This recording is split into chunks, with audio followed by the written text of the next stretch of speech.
Good morning, everyone. Shvua Tov, G'tvach. This week's learning is dedicated by Rima Naumova in memory of her mother, Faina Sertina, and her aunt, Rachel Tzivia Bas Shmuel.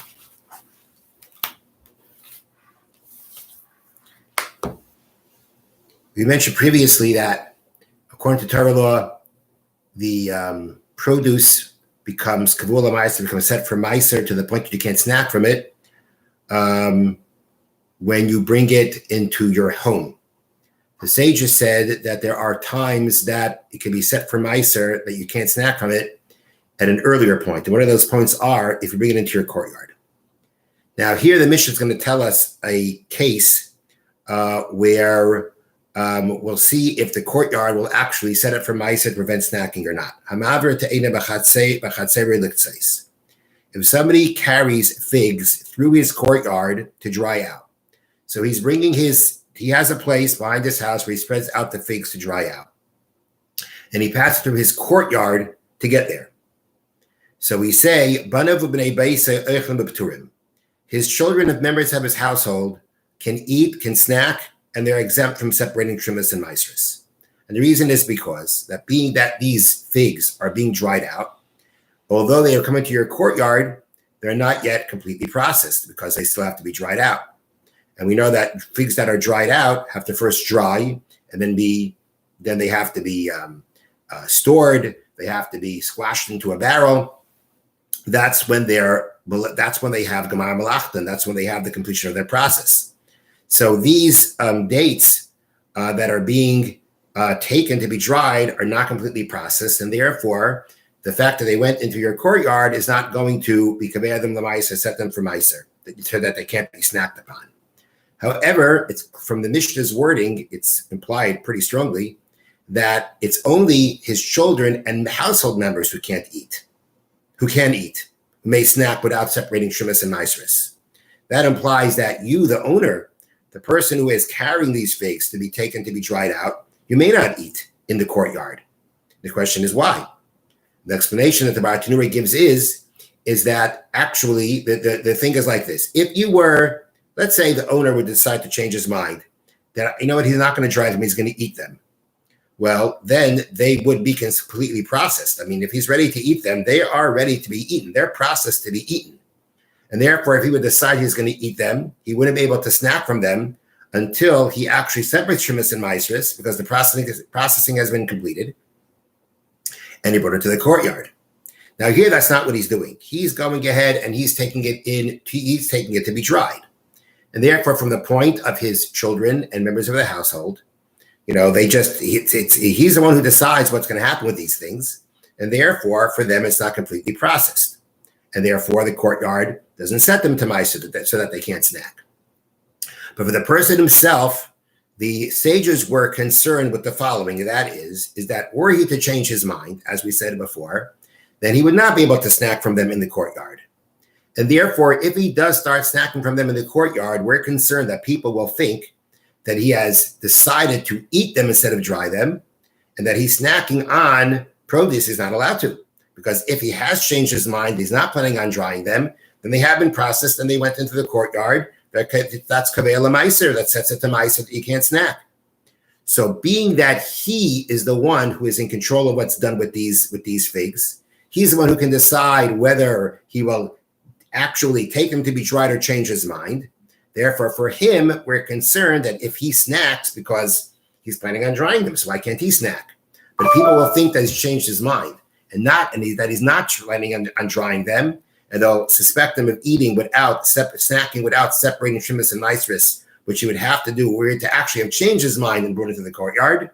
And therefore, the Chachamim said, the sages said, he cannot eat from these, cannot snack from these figs until he actually comes to the place where he's planning on drying them.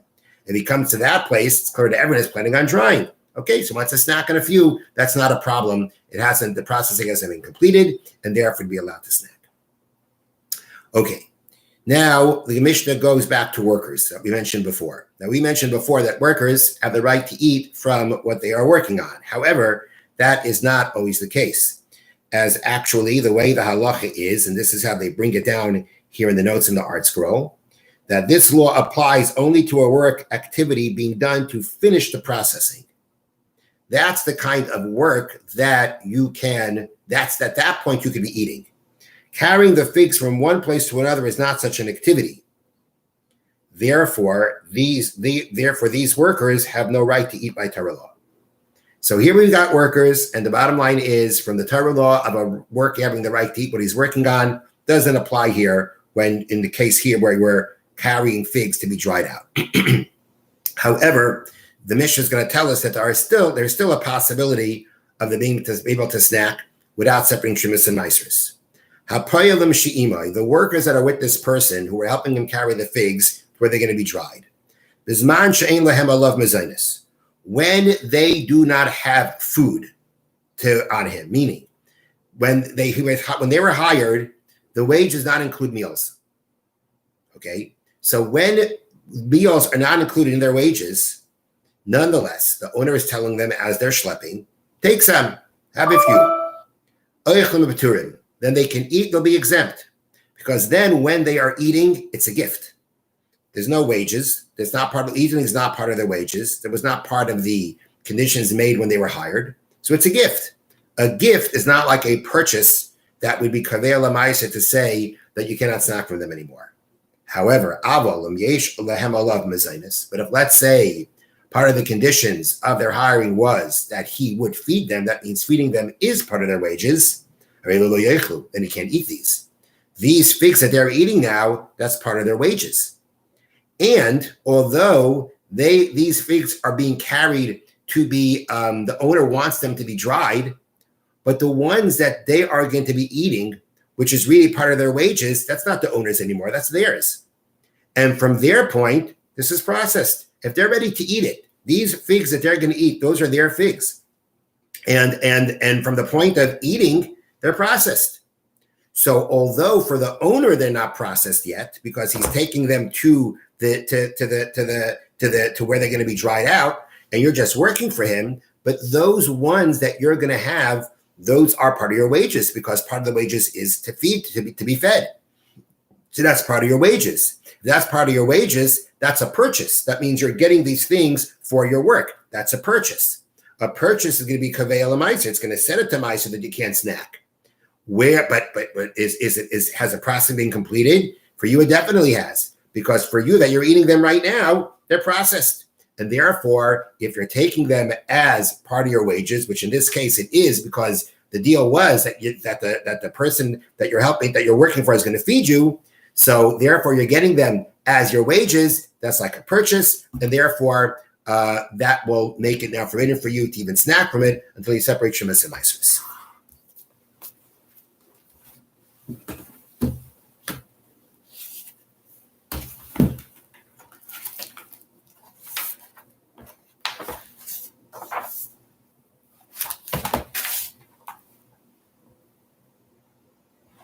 Okay, we're now up to the Chavetz Chaim, the laws of Lashon Harah,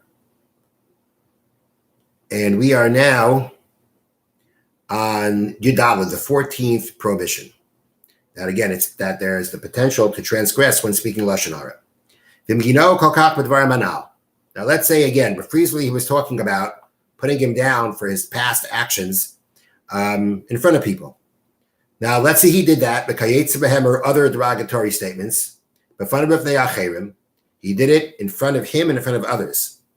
To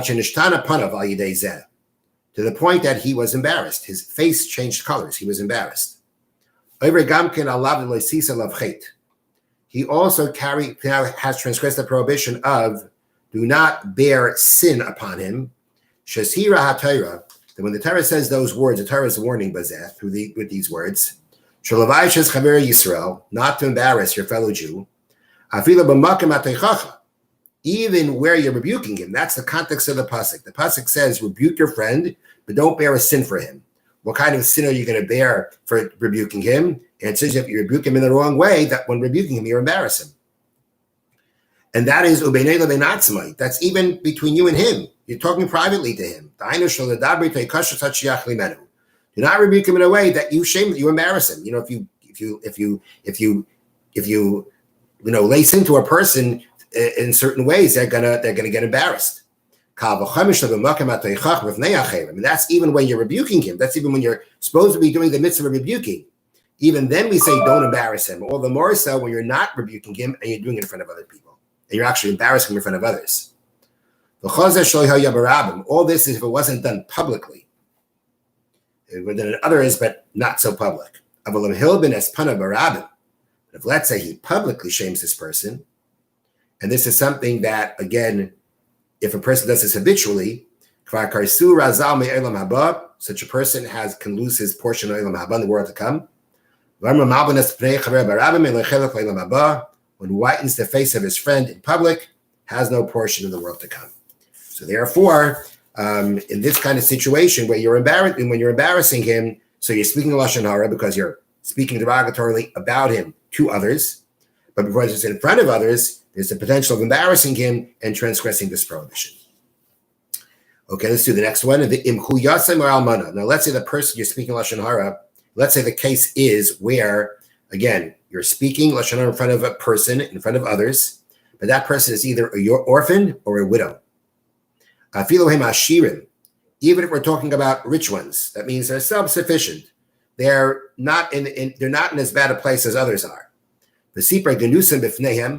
But you speak badly about them in front of them. If you speak Lashon Harah to them, in front of them, right to their face, you also can be transgressing the prohibition of do not cause pain to a widow or an orphan. The Torah warns us not to anger them, or to cause them any kind of anguish. So if you put them down to their face, you're causing them anguish. And the Torah speaks about a very serious punishment for a person who causes pain to these people, that, God forbid, the same thing can happen to him and to his family. And therefore, the person who speaks Lashon Harah in the face of a widow or an orphan is also transgressing this prohibition.